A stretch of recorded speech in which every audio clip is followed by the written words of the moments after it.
Mau dapat bimbingan intensif belajar saham dan referensi? Bisa tanya jawab secara intensif? Yuk, daftar Mtrade sekarang di mtrade.id/whatsapp atau klik di bawah sini ya. Adaro Energy. Ada yang menarik dari Adaro Energy, ya. Oke, sebelum saya bahas tentang Adaro Energy, saya akan bahas dulu tentang banyak hal, tentang beberapa hal yang perlu kita perhatikan sebagai seorang trader dan juga sebagai seorang investor. Nah, hal pertama yang perlu kita perhatikan sebagai seorang trader dan investor adalah di dalam market, dalam kita menganalisis saham, dalam kita menganalisis market, itu ada yang namanya indecision. Semuanya berdasarkan probability. Jadi kalau kita lihat satu saham, oh ini potensial naik, bukan berarti dia akan langsung naik gitu. Nah itu poin yang pertama. Kenapa? Karena ada banyak faktor. Nah, saya bisa katakan faktor ini adalah upside dan downside. Seperti timbangan. Timbangan itu bisa berat sebelah, ya bisa berat di downside-nya atau bisa berat di upside-nya. Nah, kalau berat di upside-nya, maka probability untuk naik berarti lebih dari 50%. Tapi kalau berat di downside-nya, berarti probability untuk turun lebih dari 50%. Dari menghitung kira-kira probability inilah, maka kita bisa mengambil satu keputusan dalam trading dan juga investasi. Nah, bagaimana caranya menghitung probability untuk naik dan turun ini? Kita bisa melihat dari dua macam analisis, yaitu analisis teknikal dan juga analisis fundamental. Kalau kita bicara tentang analisis fundamental, kadang-kadang kita melihat bahwa ada perusahaan yang bagus, tapi dia nggak langsung naik harga sahamnya, ya. Jadi nggak langsung naik harga sahamnya.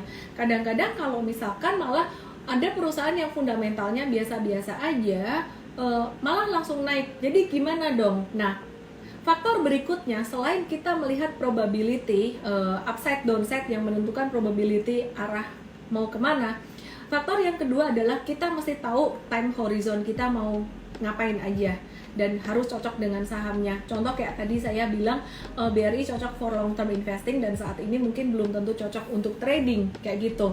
Oke, sekarang saya mau cerita dulu tentang gimana cara kita mau tahu probability saham ini naik atau turun gitu.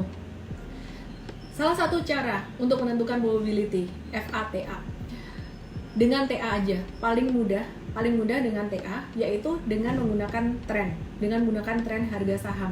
Nah, kalau kita perhatikan tren harga saham ini, dia breakout dari masa sideways-nya, oh artinya dia mau lanjut naik, berarti probabilitas naik lebih banyak. Tapi kalau dia sideways, berarti probabilitasnya 50-50. Kalau dia sideways-nya dengan volume yang konvergen, jadi pas dia sideways, harga naik, volume naik, harga turun, volume turun, berarti probabilitas naiknya bisa nambah dikit nih, mungkin sekitar 55% atau 60%. Pas dia breakout, probability naik sekitaran 70%. Nah, teman-teman mesti perhatikan itu.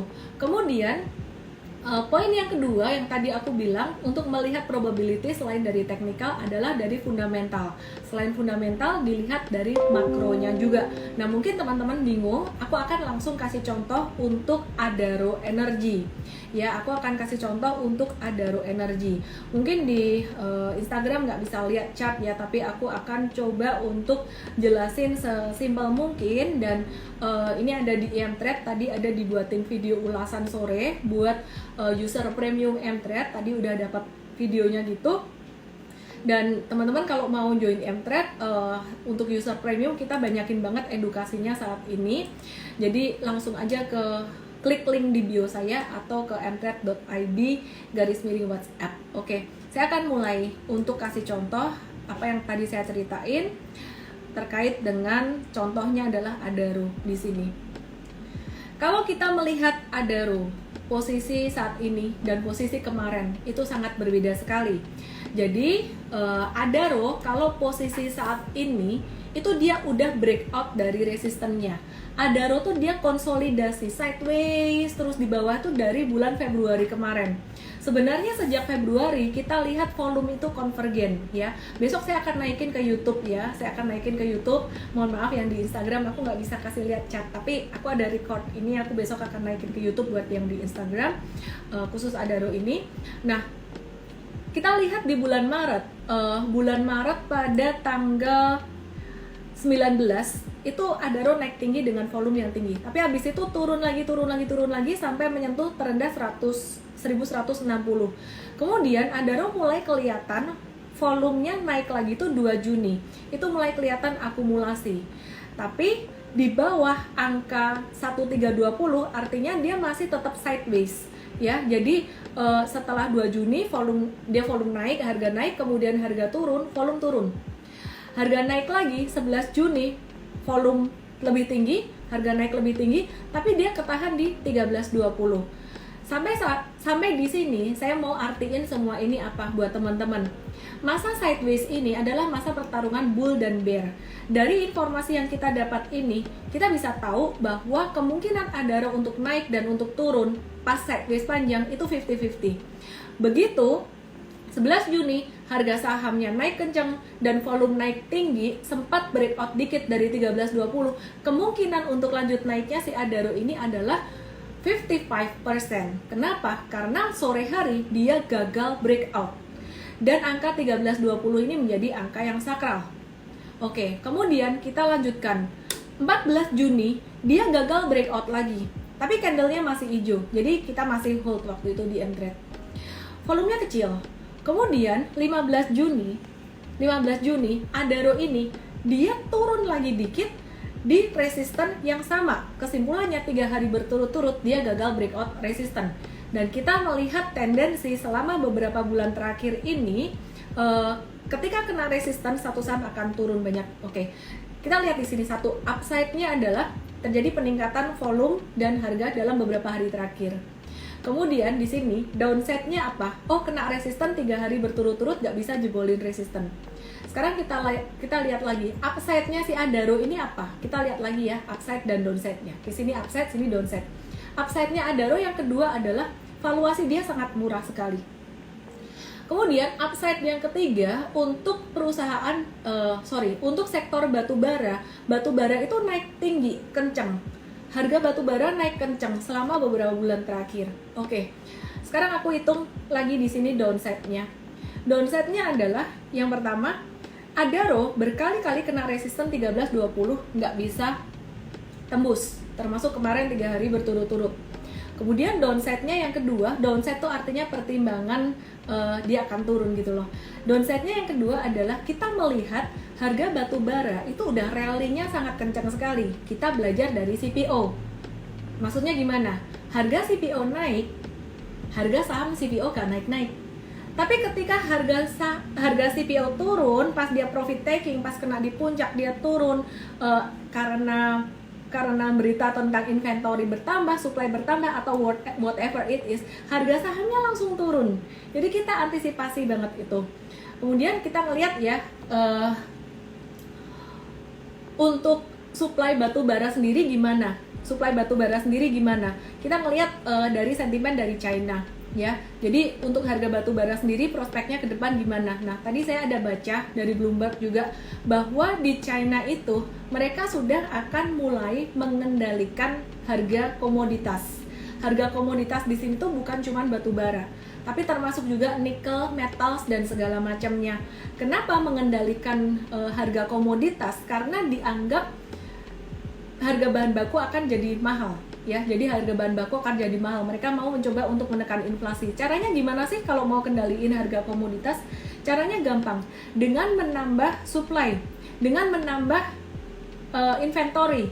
Maka biasanya kalau inventory bertambah, supply bertambah, harga komoditas turun. Dari sini kita dapat 3 upside, 3 downside. Upside yang pertama adalah, secara teknikal, wah cakep banget loh si Adaro ini, bahkan di weekly monthly dia terbentuk pola double bottom besar. Terus ini cerita kemarin ya, cerita per hari kemarin. Nah, terus kemudian upside yang kedua adalah valuasi Adaro ini murah, sehingga seharusnya diakumulasi oleh investor-investor besar, value investor. Upside yang ketiga adalah harga batubara udah naik kencang, jadi harusnya nih harga saham batubara ikut naik dong, harusnya dia mendapatkan keuntungan juga. Downside-nya adalah karena naik terlalu kencang, udah rawan profit taking untuk harga batubara. Ketika dia naik, harga saham nggak ikut naik, ketika dia turun harga saham bisa ikut turun. Kemudian kemarin selama 3 hari berturut-turut dia gagal breakout dari resistance-nya. Kemudian downside yang berikutnya adalah dari China, mereka berusaha untuk mengendalikan harga komoditas. Oke, 3 upside, 3 downside. Posisi kemarin kita memutuskan untuk profit taking. Nah, aku mau lanjutin untuk Adaro-nya dulu nih. Adaro, kemarin kita ada bikin satu case study lumayan panjang juga, kemarin saya ngomongin tentang Adaro Energy. Oke ya, kita lanjutin ya tentang Adaro Energy. Nah, pada candle kemarin Adaro, aku cerita bahwa Adaro tuh udah breakout ya. Jadi sempat pada 14-15 Juni Adaro tuh ketahan resisten kuatnya, sehingga kita sempat memutuskan untuk profit taking. Kemudian 16 Juni Adaro breakout ya, dan mungkin yang udah profit taking udah jualan hilang barang. Nah, hari ini dia retrace, ada mungkin yang udah beli atau belum. Apa yang harus dilakukan? Kalau saya masih menunggu sekali lagi, barangkali dia ada retracement di area 13.20 sampai dengan 13.50, itu memungkinkan untuk kita buyback lagi gitu.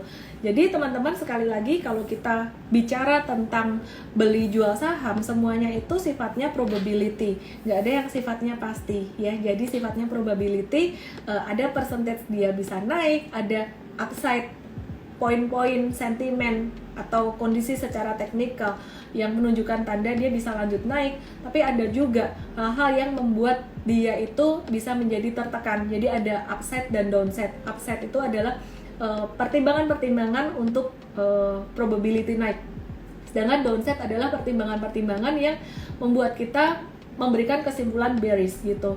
Nah, untuk Adaro sendiri sekarang udah lebih banyak upside-nya daripada downside-nya. Nah, untuk upside-nya sendiri secara teknikal dia juga udah breakout. Untuk harga batu bara juga masih naik, tapi downside-nya adalah, saya ingetin aja sekali lagi apa yang saya bahas kemarin, untuk harga batu bara sendiri naiknya udah terlalu tinggi, takutnya nanti terjadi profit taking dan bisa koreksi atau turun gitu. Jadi kalau koreksi atau turun biasanya harga sahamnya akan ngikutin turun lebih cepat, tapi pas naik ini nggak terlalu banyak naik karena dianggap nggak ESG gitu, nggak environmental and social governance, sehingga yang tertarik untuk membeli kemungkinan nggak akan terlalu banyak gitu. Kesimpulannya sebenarnya untuk Adaro sendiri kalau mau aman sih sebenarnya buy on retracement atau wait on retracement aja, dan teman-teman bisa waspadai profit taking mungkin sekitaran area 1475-an. Kenapa? Karena dulu sempat di sini ada satu resisten yang kita dapatkan dari gap. Sebenarnya gapnya udah ketutup sih, tapi tetap aku bisa jadiin dia sebagai satu resisten 1475 sampai 1485-an gitu. Oke, nah itu tentang Adaro. Kemudian masih ada yang menarik lagi, saham yang lainnya, Smart Friend Telekom. Aku agak-agak random ya hari ini ya. Friend sama, dia volume dan harganya tuh udah konvergen banget ya, udah oke banget, udah beda dengan beberapa bulan yang lalu. Apa yang harus dilakukan dengan Friend ini? Tunggu retracement-nya aja teman-teman ya, tunggu retracement-nya aja. Kalau dia belum turun sih jangan agresif beli. Mungkin teman-teman kalau FOMO ngelihat ini harus mempertimbangkan cari downside-nya apa. Itu yang akan menyeimbangkan pola pikir kita supaya kita mengambil keputusan dengan objektif. Friend ini dia udah naik selama 4 hari berturut-turut sebanyak, kalau dari level terendah sampai tertinggi udah naik 48%. Nah, kalau sampai level closing itu naiknya sekitaran 40% sejak 14 Juni kemarin. Sehingga kalau menurut saya agak kurang bijaksana kalau dikejar ke atas terus gitu. Memang hari ini volume transaksinya lumayan, dan kita lebih prefer untuk wait dia on retracement ya. Kenapa? Sekali lagi kita mesti ingat IHSG itu masih di resisten ya, IHSG masih di resisten. Dan kalau teman-teman retail, Anda dan saya ini retail, beli di pucuk, sedangkan big fund atau big money, siapapun itu yang punya duit besar, mereka udah tertarik duluan ketika teman-teman masih ketakutan, wah trennya masih di bawah, masih belum menarik. Mereka udah masuk di Februari kemarin di level yang sangat bawah sekali. artinya mereka sekarang udah untung kemana-mana, udah cuan kemana-mana. Kalau belinya di pucuk, hati-hati. Nanti kalau misalkan big money punya modal di bawah, mereka profit taking, resikonya di kita gitu. Jadi kita sebagai retail, kita boleh dong ngikutin big money mereka arahnya kemana, tapi kita tetap harus menjaga diri kita gitu. Oke. Jangan lupa download aplikasi Mtrade di Android dan nikmati edukasi freemium sekarang.